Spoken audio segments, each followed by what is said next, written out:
Hey, what's good with you? What's good with y'all? This Thawahgabar for Black Authentic Truth.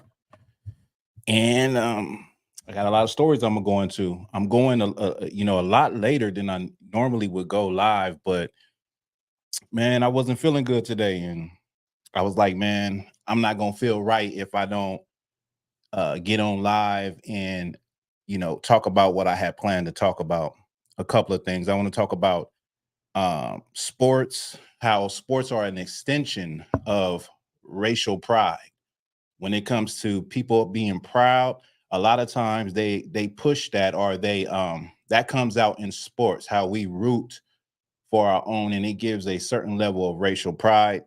Bun B, people were calling Bun B a snitch because he testified about what happened in 2019, where his house was invaded by a brother, and the brother actually him and the brother had a shootout. The brother came in, put the gun to his wife's head. At the same time, he's getting his burner, comes out and has a shootout with the brother. The brother got away. He got locked up, but they let him out again, and he did a whole bunch of other stuff while he was out on bond. But anyway, I'm gonna talk about that. And also, I got a few videos, and then we'll have a Black Authentic Truth story at the end. Talk with Tom Molyneux. So that's what we're going to talk about today. So yeah, so first I want to talk about Bun B, right? That whole situation with people saying that he is a snitch for testifying, getting on the stand and testifying what happened in 2019, right? I'm not going to even read the article. I'm not going to read the article, but so Bun B, his home was in a brother broke into his house. The first thing happened was he ran into Bun B's wife. And when he ran into her wife, he put a gun between her eyes and told her, "Give me everything." It was this brother on this picture I got on the graphic. Uh, this brother basically he has, I ain't gonna say it like that, but when he got locked up, right? He got locked up for this, and then the judge at the time let him out on bond. And then when he was out on bond, he did, like, I think 3 more felonies. The thing about it is his father got on the stand, and his father said he had a good life. He had everything he wanted. He had 2 cars when he was growing up. He was good in sports and football. He's going to go to college and play sports, and then he just flipped the switch, and he had a good upbringing, and then he just decided to go the other way. He decided that he wanted to live another type of life, and this brother they gave him 40 years. But anyway, they had Bun B get up there and he testified about what happened. And people are calling Bun B a snitch. Now, Bun B did what any man, that's what you better do. Any man, if you have a family, or even if you have kids, children, a wife, a family, loved ones, period, people you care about, period, and something like that presents itself, you better be ready to protect your loved ones. And Bun B did exactly that. He protected his family. You know what I mean? Let me see.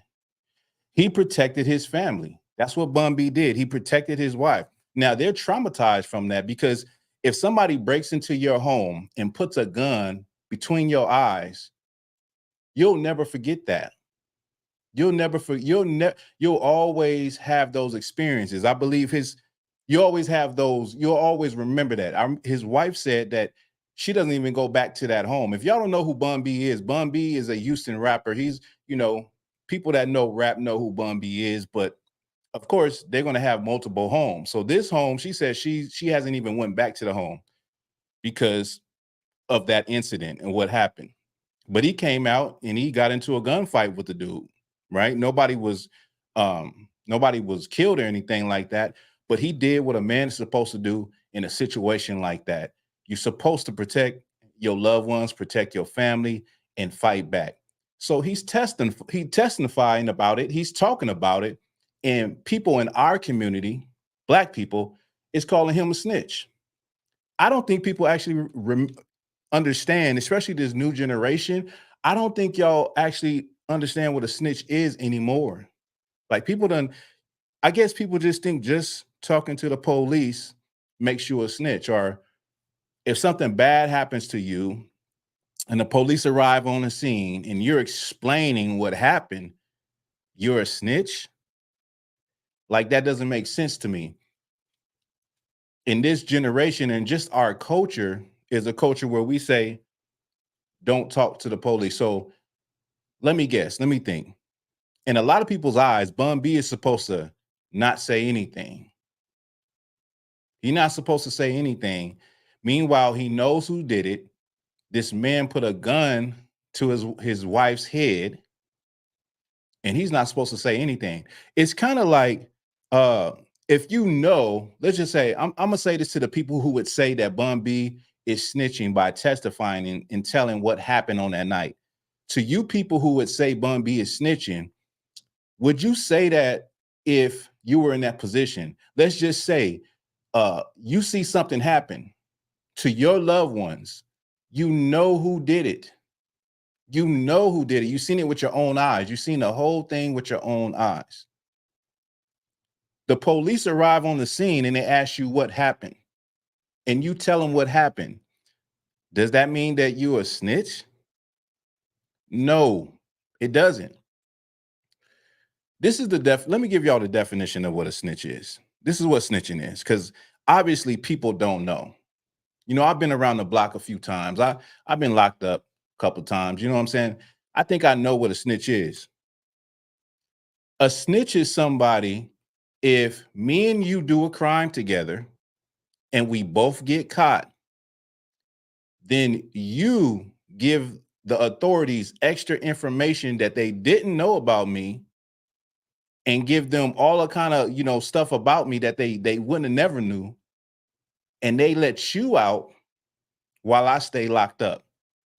That's what snitching is. That's like you get to go home, even though you did the crime with me, but because you gave them extra information about me or about something else, now you get to get released. That's what snitching is. Snitching ain't just telling somebody what happened or telling the police what happened when your home was invaded. And our culture needs to grow up. Black people need to grow up. You know what I'm saying? You can't tell me that you wouldn't say anything if you knew who it was. A lot of y'all probably had that mentality, like, I'm not going to say anything. I'm just going to go handle it myself. And then you find yourself locked up, which doesn't make any sense. But getting back to the point is that Bun B, what he did, that was not snitching. That wasn't snitching at all. That was him telling what happened on the night where he took action to protect his family. That's it, and that's all, right? Now there's another video. There's a video I want to get to. This live ain't gonna be that long because I am starting late. I know a lot of people got things going on. We all got to go to work tomorrow. So I'm a kind of fly through it. That gamer honesty 06 says any real family man or real man would have did the same thing, right? I would do the same thing. If you invade my home and you come on that type of time, I'm gonna be on that type of time.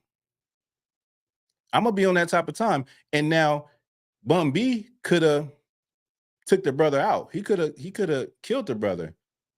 That didn't happen. But whatever is going to happen after that is going to happen.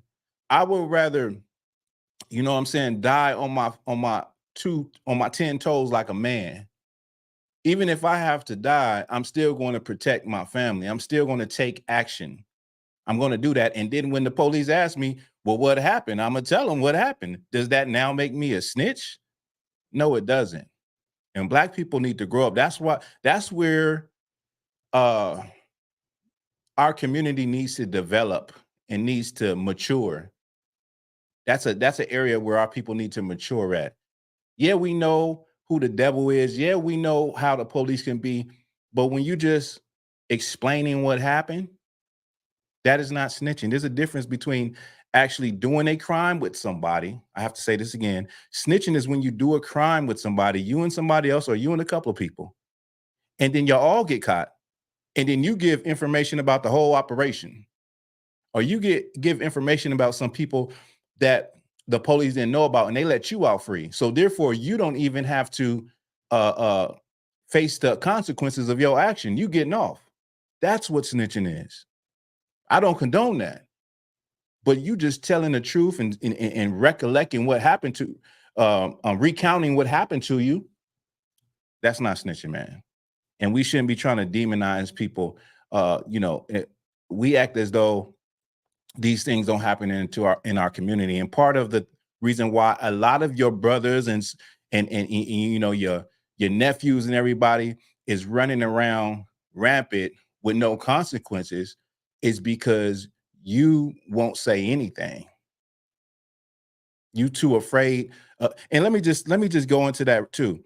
Now, the brother that ran up in there, I think his name is Demetrius or Dimitri. Let me make sure. I don't want to mess his name up. The brother that ran up in the house, right? DeMonte, I'm sorry. DeMonte Jackson. His father got up there crying. Now, this DeMonte had an outburst. His father said that he's had mental issues. That's a whole nother conversation when it comes to like Black people with mental issues. And, like there is no help for Black people. There is no space, and there's no, how can I say, what's the word I want to use? You're not getting any sympathy for having mental illness when it comes to the Black community. Now, when it comes to the white community, that's the first thing the media throws out is when you have a mass shooter or somebody, they say they was dealing with something mentally and they just snapped, and that'll be their way of making it okay. But in our community, it's not really, they look at us like we just criminals. So if we do something, and I'm not saying that I'm in defense of this brother having mental illness and that being a reason why he probably ran up in the house, because clearly after that, he was released on bond and he did 3 other felonies. One of them, stealing a mail truck and driving onto an airport runway, right? And so they even said that when he was locked up, he couldn't get along with anybody.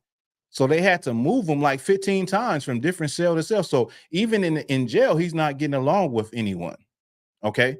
Now, but back to the mental illness. The mental illness is overlooked in our community. Nobody's going to look at you like you got mental illness when you done hurt somebody or you done did something horrible. They're not going to consider that in this world. They're not going to consider. They'll consider it for their people. They'll consider it for T-color people, but they're not going to consider it for Black people. All right. Another thing, if the father knew these things, and this is for all Black parents, if you know you have children that are dealing with something and they have problems, they have issues, you need to get on top of it. You can't be sitting there babying your children. You need to get the experts. You need to get the therapy. You need to get the counseling. You need to get everything. You need to do everything you can to prepare them for the big world, the world outside. So they don't be like a DeMonte Jackson. So they don't become him. Sometimes I think about this and I'm like, I'm raising my children this way and you're raising your children that way. And then when they grow up, one day these children are going to cross paths. Now, let's hypothetically, I done raised a well-balanced human being. You done raised an emotional child that's a grown person that you babied the whole time. And now they're raging out. Now they're in a relationship. Now they don't know how to get along with people in regular society. The point I'm making is that a lot of the problems we see in adults today, there were problems back then that we or Black people as parents didn't pay no attention to and didn't even give a damn. His father sat up there and said he had everything. He had 2 cars in high school growing up. He had, good grades. He was going to college. He was on the football team, star football player. All of these great things going for him, but he still had issues. And I'm assuming how they threw what they did with those issues is gave him things, gave him his way. He had an outburst in court. When his father was sitting up there talking and crying, he tried to tell his father, "Don't say nothing, don't do." He has a discipline problem. But when his father said that, I was like, "Well, what went wrong?" It's a lot of, we don't get considered for mental illness. We don't get considered for a lot of things that's going on with us in the inside that other people just take as, it's just an angry black man, just an angry black woman. That's what we are. So as an adult, as parents, if your children got problems right now that you can clearly see, that the teachers are telling you that are there, that experts are telling you that are there, that random people notice, you need to get on it before you create a damn monster that goes out into society and hurts someone or hurts themselves. I'm off of that. I'm not going to say any more on that, but that is something as black people, as black parents should focus on those things. You know what I mean? You should definitely focus on those things. So I want to talk about, now this is video I want to play. Let me play this video with this sister.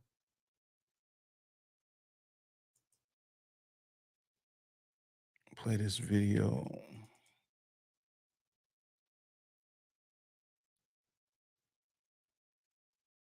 Before that, I think I'm gonna play, this is no,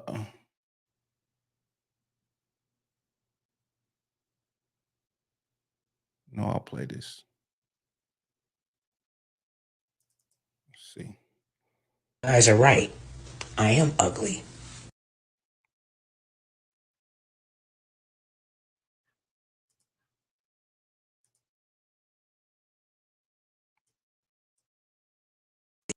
You guys are right.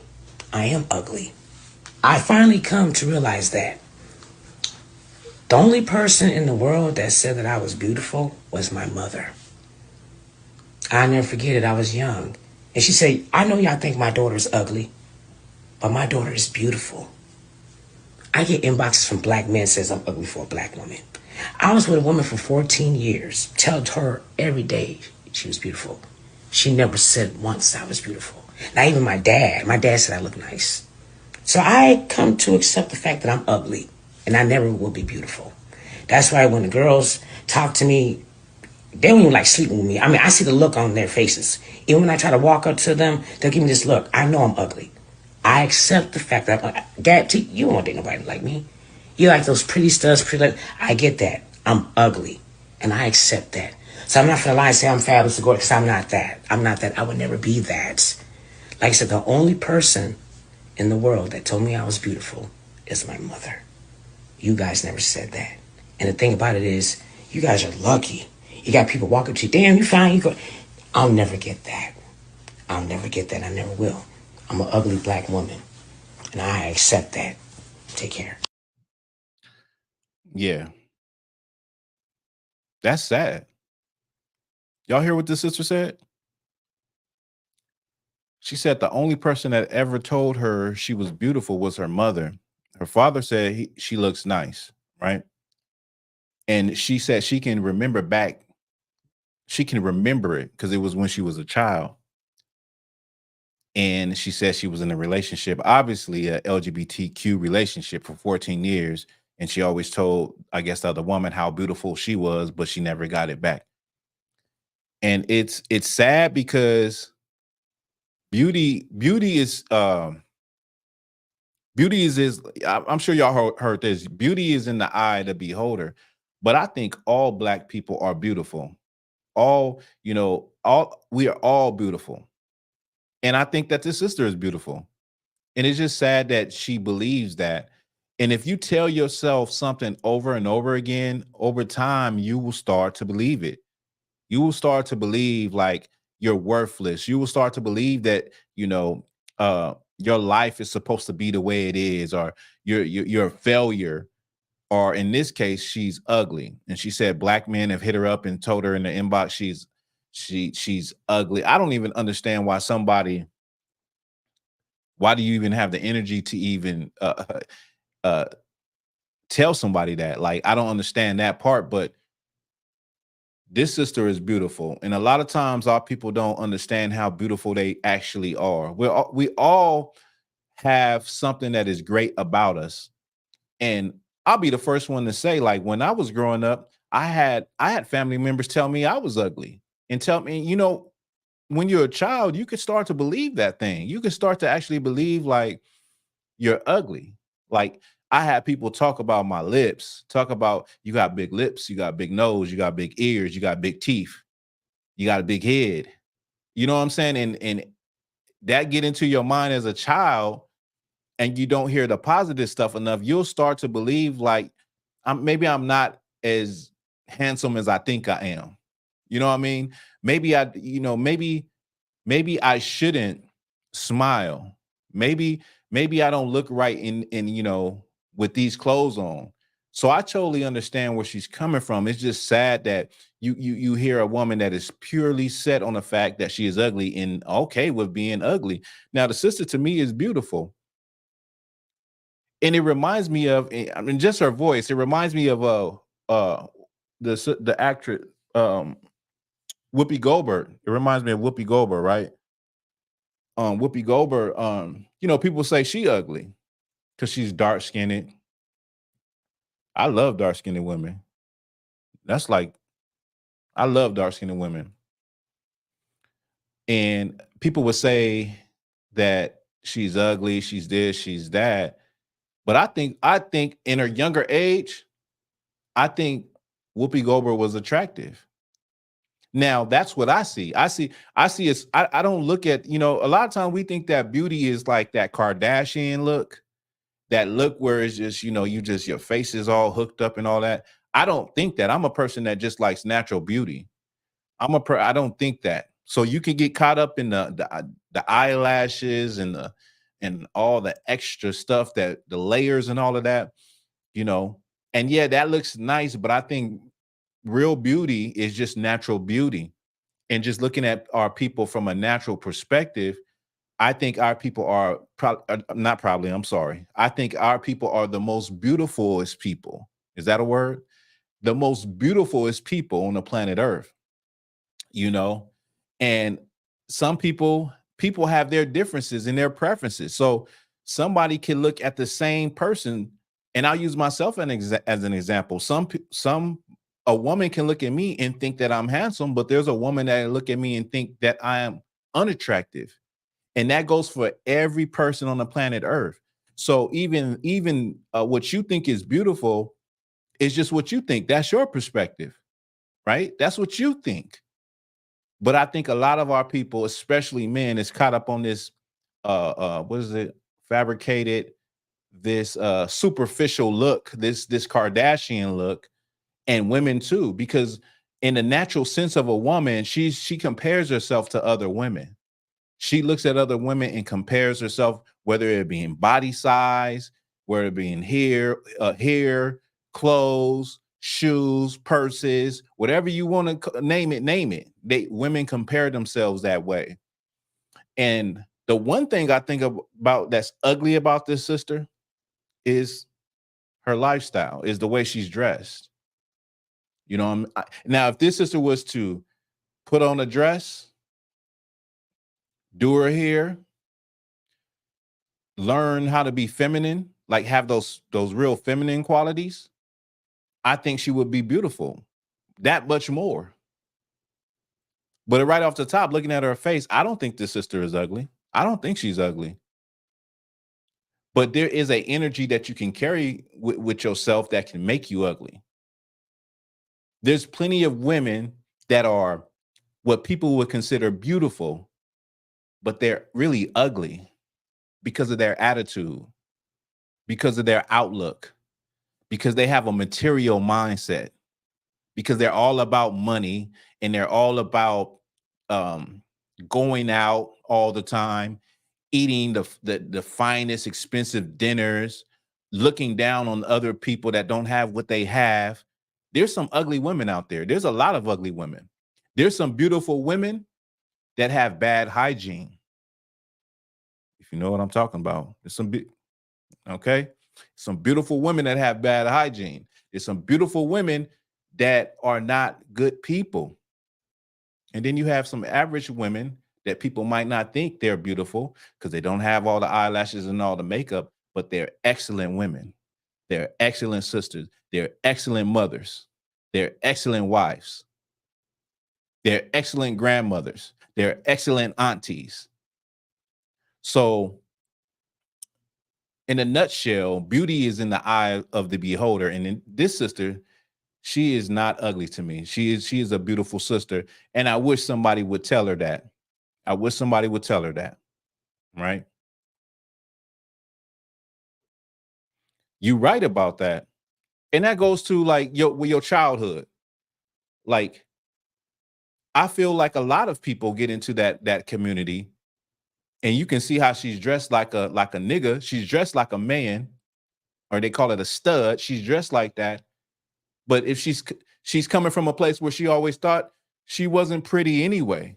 So I might as well, this is something that fits me. This is something that fits me. But her nature is being a woman. And a woman's nature is to get compliments, is to be told that you're beautiful. Oh, I like your toes. I like the way you did your nails. I like the way you did your hair. That's part of the nature of a woman. And let me just say, sidebar, if you have a woman, if you have a mother, if you have a sister as Black men, compliment them. Tell them every now and then something nice. And it ain't gonna kill you. But this sister, she definitely probably did go into LGBT, into that community, because she felt like she fits there because she could be, quote unquote, a stud, because she felt like she was ugly. But this comes from her childhood. She said it. She can remember back to her childhood. A lot of people looked at the video, my last video I posted about Sexy Red, about saying that she was sexually assaulted forcibly on that podcast.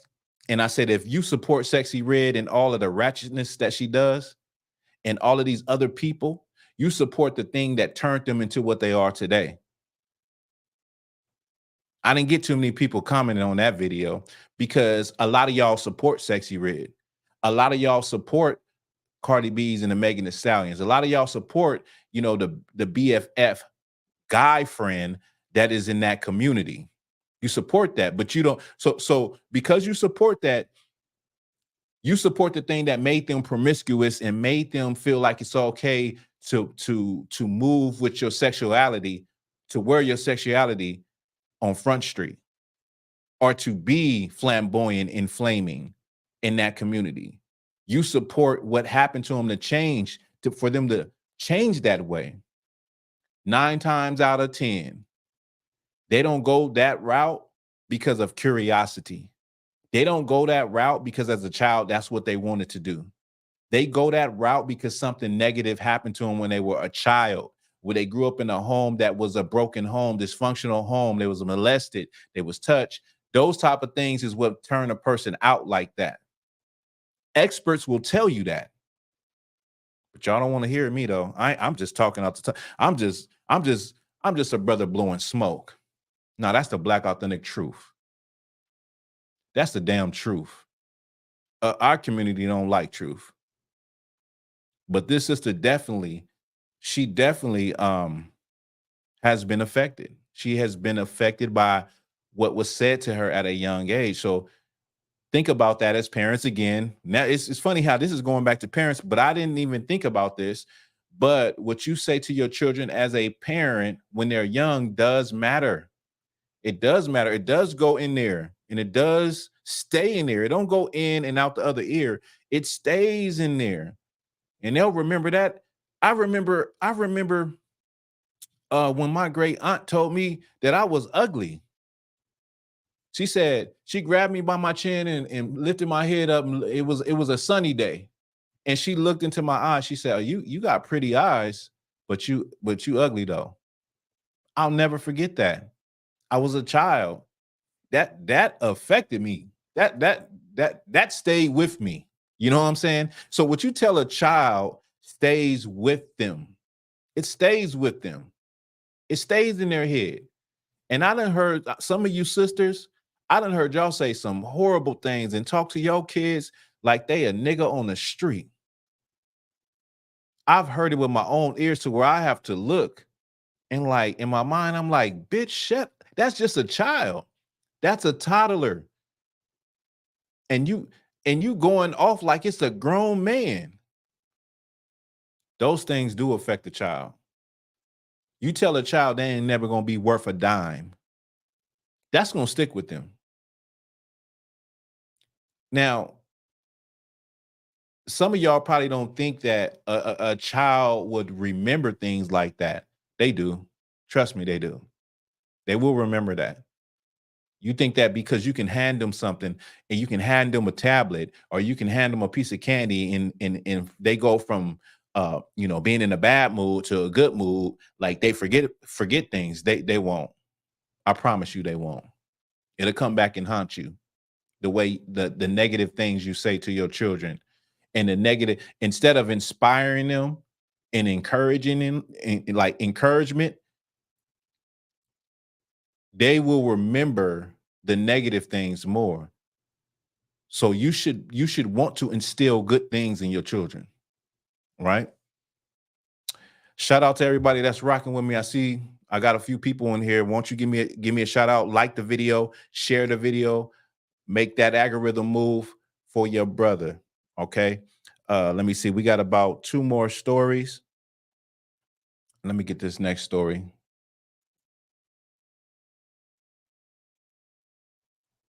One second. Let me drop this.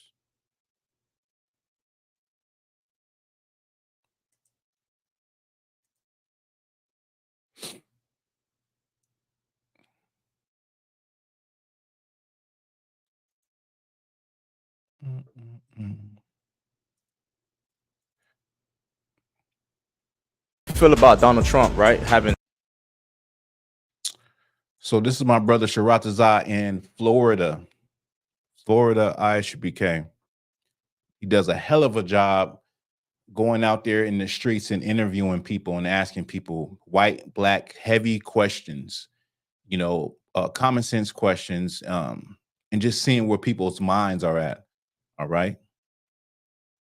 Play this. How do you feel about Donald Trump, right? Having 34 felonies and running for president, but a brother like myself can't get a job with 1 felony. I think they should be allowed to get a job with a felony. I mean, there should be reasonable. You don't want to put a bank robber working at a bank. Criminals shouldn't be running for president, right? I'm with him for it. I don't think the trial was fair. I think he really is innocent. You think he's a criminal? No. So do you think a black man with 1 felony is a criminal, even though he changed his life? Maybe. I would have to know the person. I think we have enough of an interview here, Hope. Okay, that's enough. He's still a criminal, even though he changed his life. A black man. I guess he's still technically a criminal, but So Donald Trump is not a criminal with 34 felonies? I think he's innocent. You white people are the devil. Did you hear that? He got stuck. He got confounded where the brother said, okay, Donald Trump has 34 felonies and he's running for president. But what about me? I have 1 felony and I can't get a job. He goes on to say, you don't think Donald Trump is a criminal? He's like, no, I don't think he's a criminal. I think the trial wasn't fair. And he's like, he still wouldn't admit that Donald Trump was a criminal.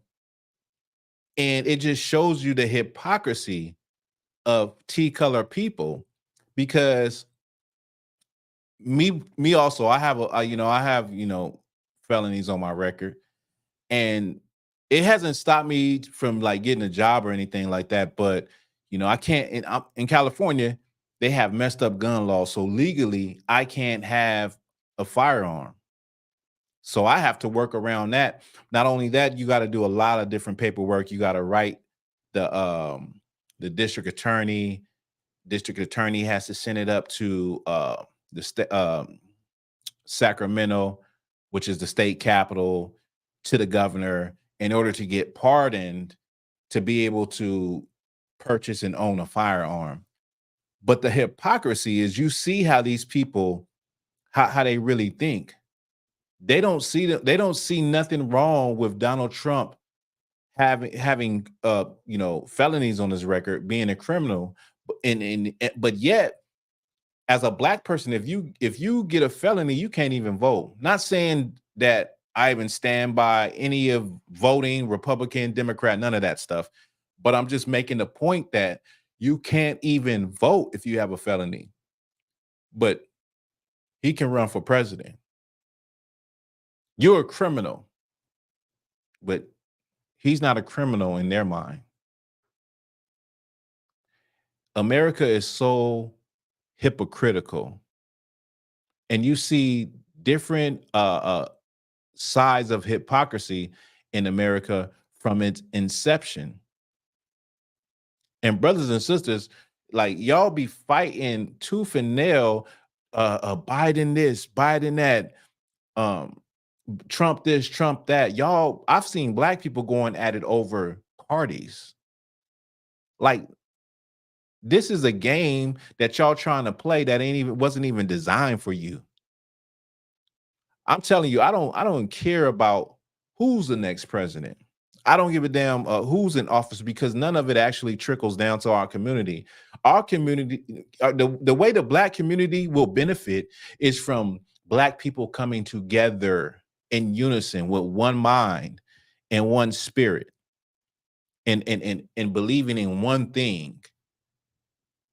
Because if not, then you can see this going to be happening forever. Donald Trump, Biden, whoever it may be, they'll put a criminal in the office before you'll get any type of thing that you want for your community. And you're fighting for criminals, especially you black people that are for Trump. You wouldn't fight for your cousin that got felonies, but you'll fight for Trump that got 34 felonies. You Republican Christians, you'll hate black people in Chicago, in any other urban setting, for committing crimes, but Donald Trump got 34 felonies. How do you even explain that? Somebody. How do you feel about Donald Trump, right? Having 34 felonies and running for president, but a brother like myself can't get a job with one felony? I think they should be allowed to get a job with felony. I mean, there should be Low key, he sound like he should be hooked up to a machine or something. He don't sound like he too bright anyway, but reasonable. You don't want to put a bank robber working at a bank. Criminals shouldn't be running for president, right? I'm with him for it. I don't think the trial was fair. I think he really is innocent. You think he's a criminal? No. So do you think a black man with one felony is a criminal, even though he changed his life? Maybe. I would have to know the person. He said, I would have to know the person. He said, you think a black man is a criminal, even with one felony, even though he changed his life? He said, I would have to know the person. Does he know Donald Trump? He doesn't. Does he personally know Donald Trump? Like, do you personally know me? Brothers and sisters that follow me, do you personally know me? You don't know me like that, right? I'm not saying it like that, but he said, if a brother has if he has a felony, but he's changed his life, is he still a criminal? Let me raise my hand. He just described me. He has a felony, but he changed his life. Is he still a criminal? He said, I would have to know him. He didn't want to say, no, he's not a criminal. But Donald Trump, with 34 felonies, while he's running as a politician, while he's a president, he thinks he knows Donald Trump. He doesn't know Donald Trump. You know what it really is? Donald Trump looks like him. Like, the brother put him in a box. He didn't understand that what he was actually showing. He exposed how he loves his people. Like he stands with Donald Trump. Everything that is white is all right. He's standing with Donald Trump no matter what. He don't know him personally. And if a black man that changes, he gave him a scenario that if a black man changed his life, even though he did something bad in the past, is he still a criminal? And he still wouldn't just say no. But without no time, nothing, he said Donald Trump is not a criminal. But he's been convicted of 34 felonies. Okay. I think we have enough of an interview here, Hope. Okay, that's enough. He's still a criminal even though he changed his life. A black man. I guess he's still technically a criminal, but So Donald Trump is not a criminal with 34 felonies? I think he's innocent. You white people. He said, I think he's innocent. But he doesn't personally know Donald Trump. He wasn't personally in those places from the people that's accusing Donald Trump. He wasn't around those women that were accused Donald Trump. That's your answer right there. If you think that racism, or you think that people preferring their people no longer exist and we live in a melting pot, you are in a strong delusion. You're in a strong delusion. Okay. Let me get I'm gonna drop this. I'm gonna get another video.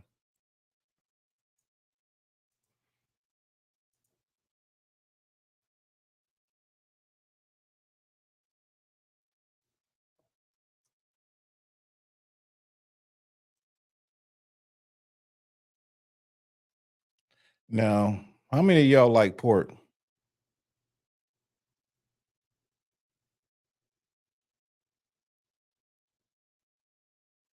No, black people love some pork.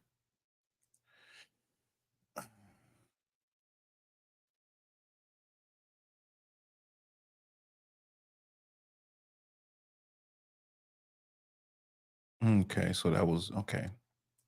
No sweat.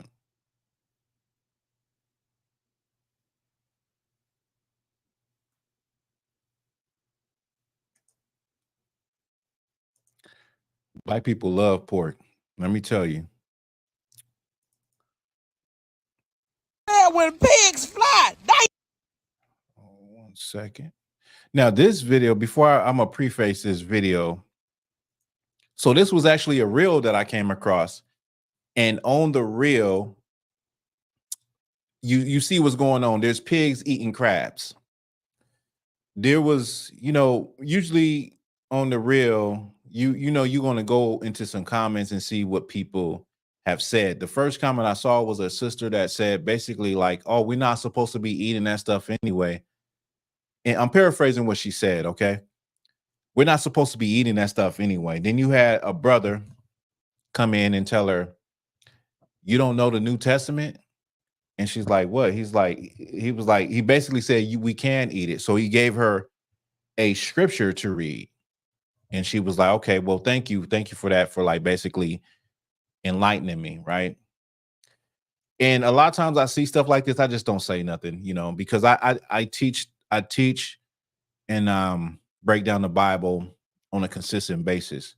But I wanted to go into this because when I actually commented it, and I told her that you don't want to just read that little piece.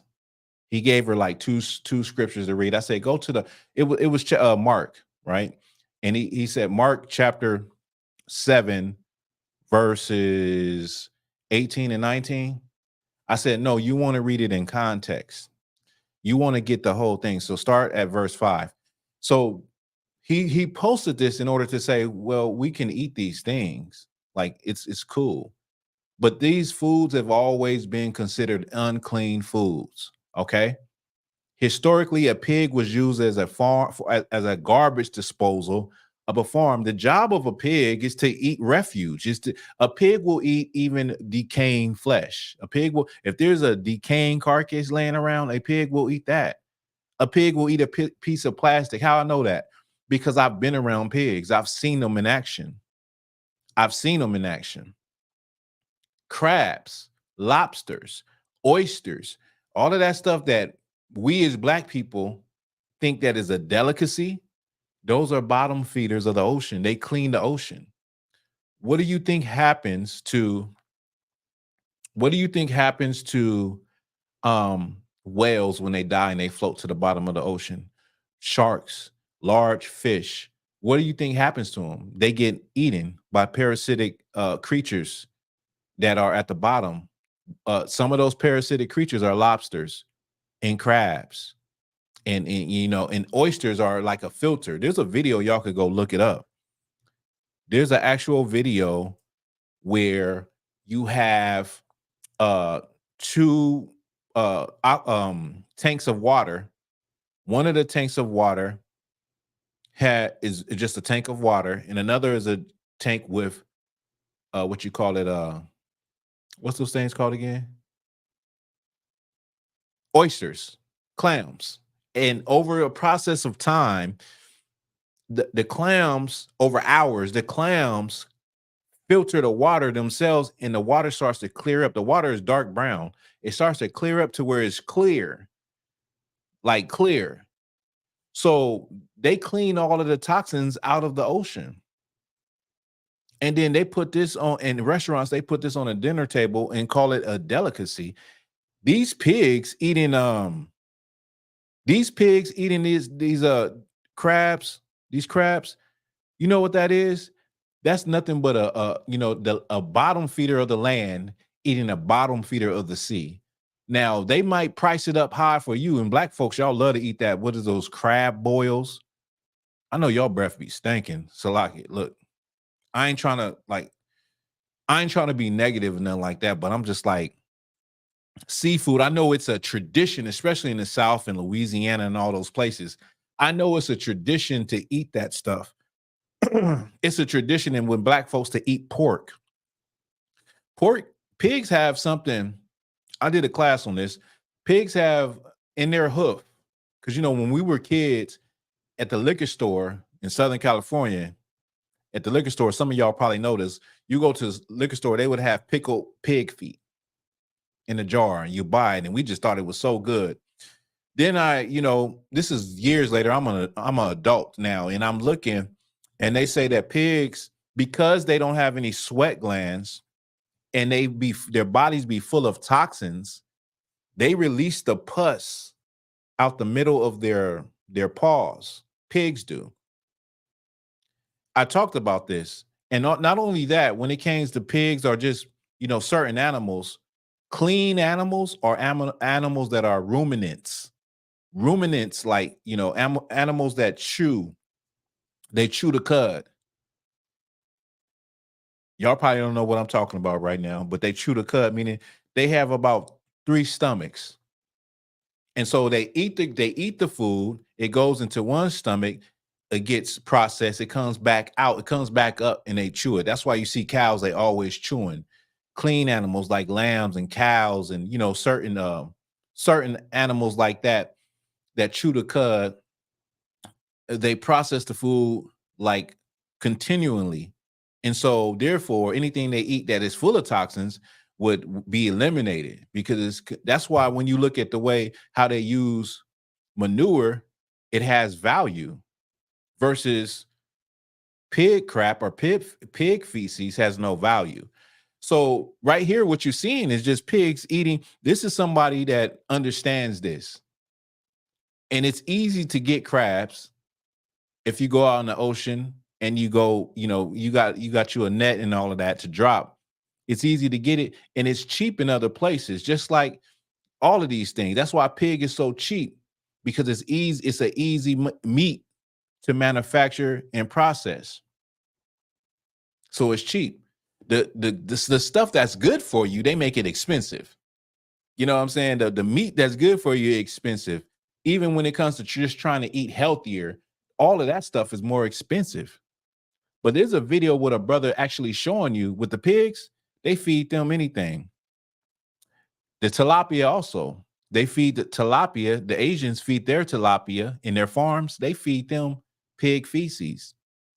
Now, when you go those manufacturing plants, there's a video with a brother where trash goes. They grind up the trash. They grind up trash into it's a powder. They take this powder and they feed it to the pigs. Back in the 1970s, pigs were like natural garbage disposals, or like refuse disposals for your land. You could give them anything and they will eat it. And so all of those things that we think is good, as far as a pig, that stuff get transferred to us. Black people is number one in all of the bad health problems, high blood pressure, heart disease, you name it, diabetes, all of the bad health problems that come from bad food, eating habits. Now, they won't tell you that you get bad health issues from certain seafood, because doctors can't tell you that. Doctors can't tell you that about pork. They can't tell you that, because that will then be cutting into the profits of these companies. If doctors start educating and telling people, well, you have this issue because the pork that you eat, you have this issue because of the seafood that you eat. And when I say seafood, I'm not talking about all seafood. I'm talking about the seafood that America says is a delicacy, when it's really just a roach of the sea, like shrimp. They're just roaches of the sea. In fact, shrimp have the same, they are a cousin to the cockroach.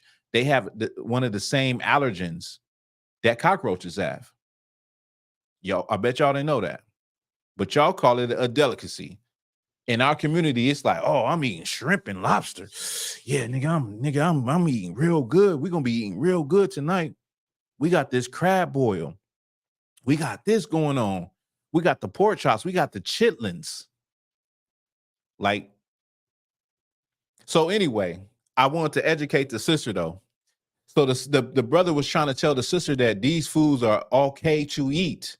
And I said, no, go and read from verse 5. Go read Mark chapter 7, verse 5. And what it's really talking about is that the Pharisees tried to challenge Christ and his disciples because they wasn't washing their hands before they started eating.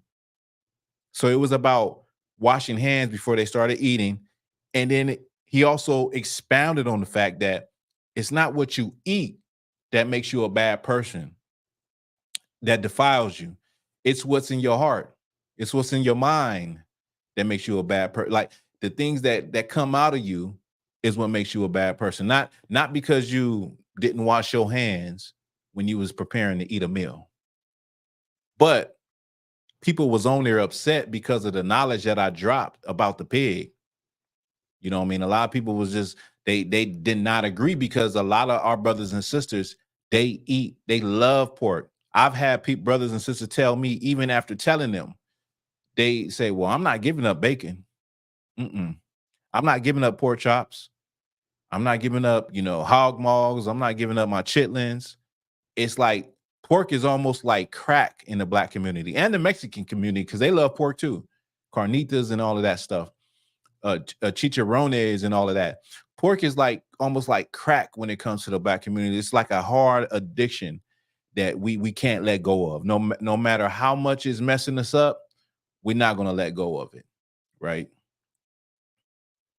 So, yeah. Yeah, crab boys be smelling just like the ocean. Crab boys be smelling like the great outdoors in the ocean. Let me see. So now we're going to get, I'm gonna get the Black Authentic Truth story. Okay. Just want to make sure I covered everything. I did. I said this was gonna be quick. How long we've been going? We've been going for almost an hour. Black people don't be on time. Black people can't keep time. Just all messed up. But thank y'all for rocking with me, though. We'll be talking about Tom Molyneux, a slave boxer that rose to superstardom. I'm trying to think. There was something else I wanted to talk about. Maybe I'll definitely remember it when I end this live. It's funny how you just remember everything miraculously that you want to talk about, even when you have I got my notes written down, everything that I want to cover, but there was something else I remember that wasn't here. Was it about Caitlin Clark? We'll talk about that at another time. But when it comes to sports, like I said in the beginning, sports are an extension, like, of our racial pride. Like, we look at a lot of sports figures, people that plays football, basketball, whatever the case may be.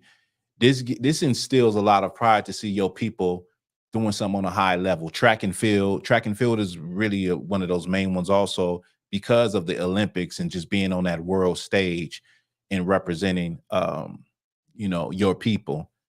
And so we'll talk about this brother right here. Let me pull it up.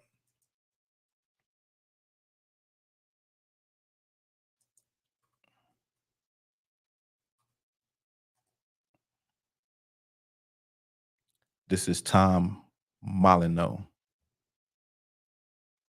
I'm sure many people have already have know about this brother. Okay. The first time I heard about Tom Molyneux, I was actually reading the book $40 Million Slave. $40 Million Slave, which is another good book that just highlights the history of Black people in sports and how we got into sports, and how when it comes to political things, like, we're supposed to keep our mouths shut. Like, we don't want to, as sports figures, they don't hop into the political arena. Black Lives Matter. You know what I'm talking about. Over the past years, you've seen that where America is enraged and angry at brothers for voicing their opinion on what's happening with Black folk in America. And they like, y'all should just play sports and shut up. You should just be quiet, focus on playing football, focus on playing basketball, and leave all of this stuff to the lawyers and activists and those types, and don't talk about it. So $40 Million Slave kind of touches on those subjects, but it does start off with some history, and some of that history is sports started on the plantation with us. And now you fast forward to today, many of our people, including me, when I was growing up, we all wanted to be in the NBA. We wanted to be in the NFL. We wanted to be, get drafted. And that is like one of the main things that, as Black families, is what we push in our community, is for our boys to make it to the league, for our children to get a contract. And then you get that contract, and this will take you up out of the hood. You could buy your mama a house. It will change your life for all generations. And that's just the reality of it. And the history is why we think that way. But let me get to this story, okay? This is the story of Tom Molyneux. Tom Molyneux was born a slave and fought his way to freedom, riches, and fame. Born on March 23rd, 1784 in Virginia, he was trained by his father, Zachary Molyneux, who came from a family of boxing slaves. Tom boxed with other slaves in order to entertain plantation owners. There was a lot of money to be gained by plantation owners who bet on these bare-knuckle boxing matches. Molyneux displayed exceptional physical skill and mental prowess for the sport. It is said that he was given his freedom and $500 by winning a match in which his master bet and won $100,000, which would be the equivalent to about $4.5 million today. Molyneux was touted as an American boxing champion, and with his freedom and earnings, Molyneux moved to New York, where he engaged in a number of successful prize fights. He soon realized he could make more money fighting in England, but he really wanted to challenge Tom Cribb, a British boxer, for the title of world champion. In England, he won his first two matches under the coaching of Bill Richmond, another formerly enslaved Black man turned boxer.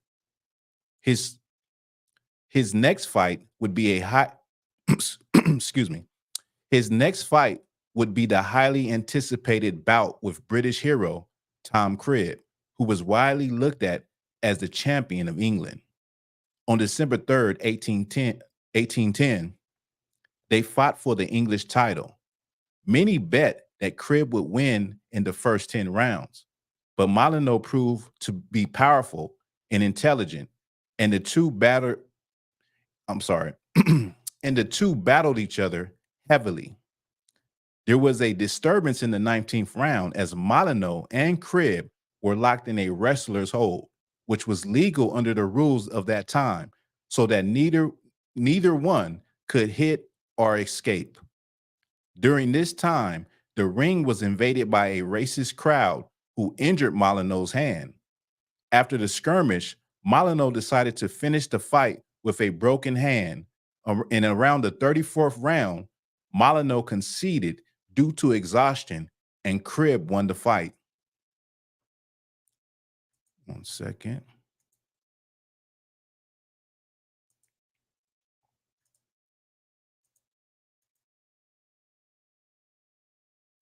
According to boxing writers who covered the fight, including a legendary scribe, Pierce Egan, Molyneux was done out by foul means. He wrote, "It was the most dreadful affront to British sportsmanship ever witnessed." They would have a rematch in which Molyneux lost to a knockout in the 11th round. He was known to drink and party heavily and was not in great shape, as was his opponent Cribb, who had trained for the rematch. The two fights with Cribb made him renowned and a celebrity in England. Molyneux fought a few more fights, and after serving time in Debtors prison, he moved to Ireland, where he engaged in numerous exhibitions and taught locals how to fight with their hands. Sadly, he soon fell into decay after catching tuberculosis. Molyneux died destitute and penniless in the band room of the 77th Regiment in Galway, Ireland on August 4th, 1818, at the very young age of 34. The cause of his death was liver failure. His boxing record stands at 5 wins, 3 losses, and 1 draw. In 1997, Molyneux was inducted into the International Boxing Hall of Fame, and in 2010, he was inducted into the Bare Knuckle Boxing Hall of Fame. Also in 2018, a plaque was erected in Galway at the site of his death. In 2019, his headstone was unveiled at his previously unmarked grave in St. James Graveyard in Galway. From slavery to arguably the first American boxing champion and the first American international heavyweight, this is the story of Tom Molyneux. All right. That was the Black Authentic story of Tom Molyneux. Brother that boxed his way out of slavery, went to England to challenge Tom Cribb, and they fought for a long time, and they were in a hold when the crowd rushed the boxing stage and broke his hand, and he still continued to fight, but he stopped in the 34th round, right? But because of his fights with Tom Cribb, he became a celebrity. He became renowned in England. Many people don't know about him. He would have been the first, technically the first American boxing champion. Okay, that's Tom Molyneux, a black man, a slave from slavery to being legendary. Okay, and this just goes to show you once again what I had just said earlier about how we as black people, like we're sports is like one of the main ways to get out of poverty. And you see where it started. It started in there it started on a plantation with bare knuckle matches. Y'all seen Django, stuff like that, Mandingo, where you're fighting and you got these slave owners that are betting on these fights, and it's a lot going on. That's where boxing comes from. That's where Vegas, where they're betting on the boxing matches. Vegas, where they're betting on the basketball games. As a matter of fact, the game is going on right now. Vegas, where they're betting on the football games. That's where it all starts with. It starts with us on the plantation. Not saying that we were the first, or I'm just saying that from it's always been something that would take us out of our condition, playing sports, because we were the entertainment and still are the entertainment. Now, I know that might sound bad. Some people might say, well, okay, but I play this game because I like to play it and because it's fun. This game wouldn't exist on the level that it exists if it wasn't for the money that could be made from these games, from betting and all of that. That's why you have big platforms for these different sports events. It's because of the betting and the money that people are willing to spend and rooting for your team. Many times, who's on that team? It's us. We're on those teams. Who makes these teams great? Who gives you the flash and the entertainment and the excitement? It's us. It's our people. I'm not taking away from nobody else, no other race, and they superstars. But when you look at the superstars of the NFL, the NBA, whatever you want to talk about, it's our people that bring that excitement and that edge. Now, if you just zapped our people out of there, just took our people out of there, and they just had their own Negro leagues, how many people would be in those stands? There's a game going on right now, the NBA Finals, with Boston. How many people would be if Jason Tatum wasn't on the floor, if Brown, what's his name, Jaylen Brown wasn't on the floor, if Kyrie Irving wasn't on the floor, how many people would be there? Where you think all the excitement is coming from? People want to come see. People want to. You think it would Luka Doncic would fill up the stadium? No, it's brothers and sisters that do that.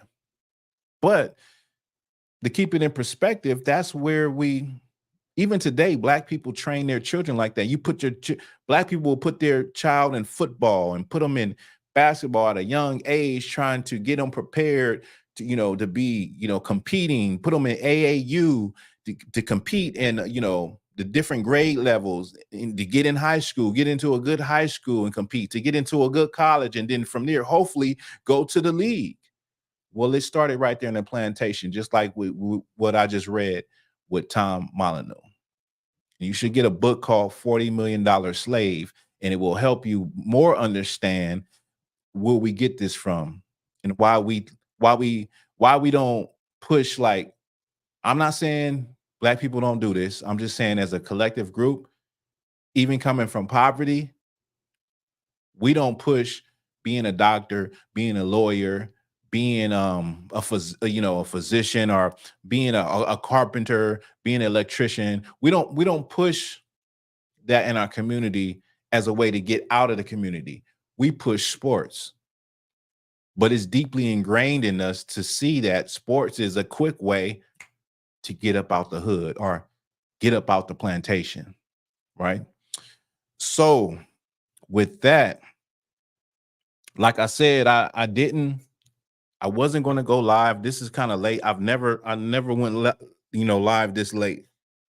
I like to go earlier. So usually around 3 o'clock my time, 6 o'clock Eastern time, 5 o'clock Midwest time. I usually want to go a little earlier. It's Sunday. I know people got to get up tomorrow. People chilling on Sunday, people watching the game. But I had to, get these stories out because they were on my mind. So thank y'all for rocking with me. Shout out to all y'all that rock with me. I appreciate it. And I will see y'all next Sunday. Okay. With that, this is Black Authentic Truth. Peace.